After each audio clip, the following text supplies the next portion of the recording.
B news, खबर सिर्फ सच की।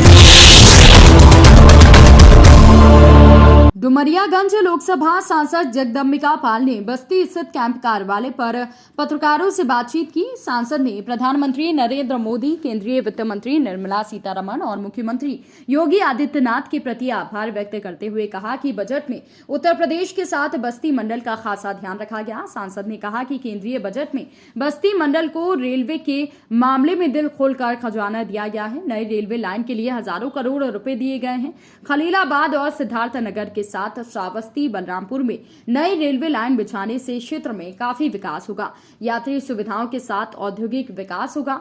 और साथ ही बताया कि 4,975 करोड़ रुपए की लागत से खलीलाबाद, मेहंदावल, बांसी, डुमरियागंज और उतरौला बलरामपुर में नई रेल बिछाई जाएगी। कुछ जगह पर भूमि अधिग्रहण के लिए अधिसूचना भी जारी कर दी गई है। और इसके अलावा आनंद नगर से बढ़नी तक इलेक्ट्रिफिकेशन का काम जल्द पूरा होगा। सांसद जगदम्बिका पाल ने कहा कि वैश्विक महामारी कोरोना काल में अमेरिका, चीन समेत विश्व के लगभग सभी प्रमुख देश की अर्थव्यवस्था हिल गई थी, लेकिन भारत की जीडीपी दर 7.5% पर टिकी रही। वित्तीय वर्ष 2022-23 के लिए पेश किए गए बजट को देख विश्व बैंक और आईएमएफ के मुताबिक इस वित्तीय वर्ष में भारत की जीडीपी दर 9.25 तक पहुंच जाएगी, जो विश्व में अग्रणी रहेगा। इस लक्ष्य को पूरा करने में कोलकाता से दिल्ली और दिल्ली से मुंबई तक बन रहे फ्रेट कॉरिडोर और जेवर में निर्माणाधीन एशिया के सबसे बड़े अंतर्राष्ट्रीय एयरपोर्ट का सर्वाधिक योगदान रहेगा। गांधी ने कहा कि महिलाओं को अपने कपड़ा पहनने का हक है, और ये देन जो है वो बीजेपी की तरफ से आई है सामने। इसका पॉलिटिकल माइलेज इसका भारतीय जनता पार्टी से क्या लेना देना? भारतीय जनता पार्टी जिस तरह से महिलाओं के, नारियों के सशक्तिकरण की बात करती है, उनको आगे बढ़ने की बात करती, फाइटर पायलट हमने बनाने का फैसला लिया। एनडीए में जहां लड़कियां जा नहीं सकती थी, उनको सेकंड लेफ्टिनेंट बनाने का काम किया है।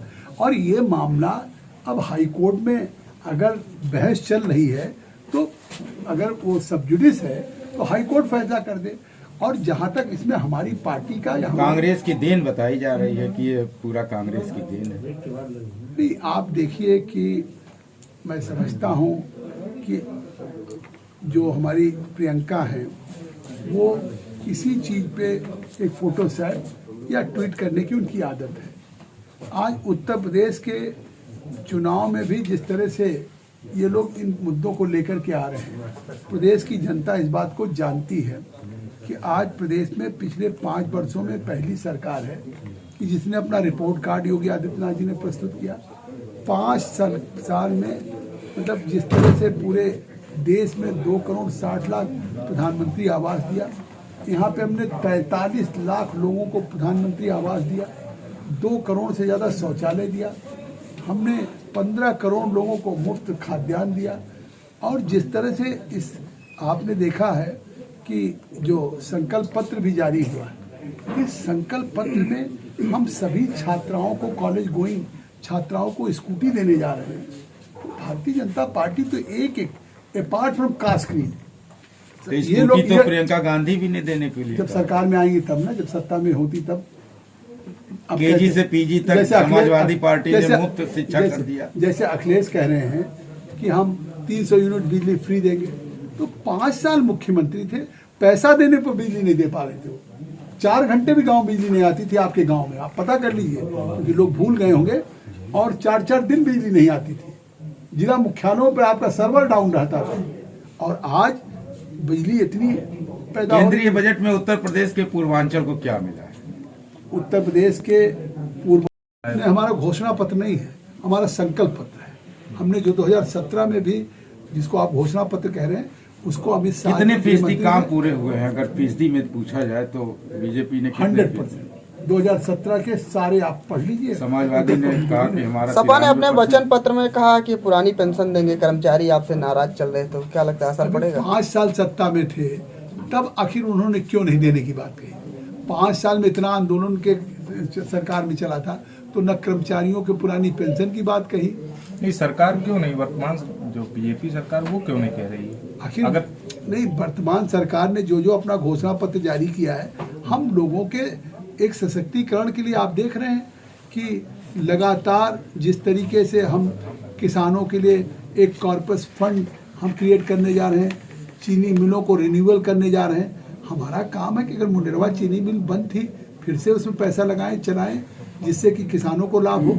हम पिपराइज बंद पड़ी थी, उसको मुंडेरवा शुगर मिल तो चलिए ठीक है, पिपराइज लेकिन जो वाटरगंज की स्थिति है आज, किसान एक एक पैसे के लिए वो कर रहे हैं, उसके लिए कोई देखिए ये प्राइवेट है, लेकिन आज हम 5,000 करोड़ का इसी तरह का कॉर्पोरेट फंड करने जा रहे हैं, जिसमें मुख्यमंत्री ने घोषणा किया कल के संकल्प पत्र में कि वो हम शुगर मिलों के रिन्यूअल के लिए मतलब नेताजी ओम प्रकाश राजभर ने कहा है कि उत्तर प्रदेश में अब 3 सवारी चलेगी दोपहिया वाहन पर। देखिए ओम प्रकाश राजभर जी चालान नहीं, कुछ भी कह सकते हैं। उन्होंने कहा था कभी कि जो समाजवादी पार्टी को वोट दे वो क्या करे, मतलब मैं उस शब्दों का प्रयोग नहीं कर सकता हूँ। तो वो आदरणीय ओम प्रकाश राजभर जी हैं कि जो इस समाजवादी पार्टी को किस शब्दों में गाली दे चुके हैं और आज उस समाजवादी पार्टी के साथ हैं। तो अब उनके किसी स्टेटमेंट में मैं क्या प्रतिक्रिया व्यक्त करूँ, वो कुछ भी करें। शुगर मिल को लेकर आपने अभी बात कही, बजट को लेकर अभी आपने बात कही, लेकिन जो आम आदमी है, जो मिडिल क्लास मैन, उसको काफ़ी झटका लगा। देखिए हमने मिडिल क्लास के लिए जिस तरह से बिना किसी टैक्स को लगाए हुए, बिना किसी सेस को लगाए हुए आज देश में 170 करोड़ उस कोविड की वैश्विक चुनौती में सबसे बड़ा वैक्सीनेशन अभियान हमने लगाया है, जिसका पूरा खर्च भारत सरकार वहन कर रही है। 93% लोगों को फर्स्ट डोज लग गया है, 70% सेकेंड डोज लग गया और 15 से 18 साल तक की एज के लोगों को थर्ड डोज लग गया। मतलब जो बूस्टर जिसको कहते हैं बच्चों के लिए, वो भी 50% लग चुका है। तो आज मुझे लगता है कि जो मिडिल क्लास है, इतने बड़े बोझ के बावजूद भी किसी पे कोई टैक्स नहीं लगाया गया, किसी पे कोई सेस नहीं लगाया गया। और मैं कहना चाहता हूँ कि इस दुनिया में भारत की अर्थव्यवस्था 2022-23 में सबसे, India is the fastest growing economy of the world, दुनिया की सबसे तेज अर्थव्यवस्था भारत की होगी। और 22-23 में हमारा ग्रोथ रेट, जीडीपी रेट हमारा 9.2% होगा, चाइना का 7.1% है, अमेरिका का 5.3% है। तो दुनिया की सबसे स्ट्रांग जीडीपी होने जा रही है। It is a matter of pleasure and proud for Indians कि इन हालात में जहां हमने 80 करोड़ लोगों को लगातार 2 सालों से मुफ्त खाद्यान्न दे रहे हैं, जिसपे 2,60,000 करोड़ का खर्चा आया है। तो इतने बड़े खर्च के बाद भी किसी को भूखों नहीं मरने दिया। दुनिया के तमाम देशों में कोविड को लेकर प्रोटेस्ट हो रहे थे, ब्रेड बटर को लेकर प्रोटेस्ट हो रहा था। दुनिया के तमाम देशों में लोग लॉकडाउन में जो स्थितियां पैदा हो गई थी, भारत में लॉकडाउन में लोग घरों में थे, डोर स्टेप डिलीवरी हुआ राशन का, और आज भी चल रहा लगातार, कन्याकुमारी से कश्मीर तक और आसाम से लेकर चेन्नई तक। नेताजी हिजाब को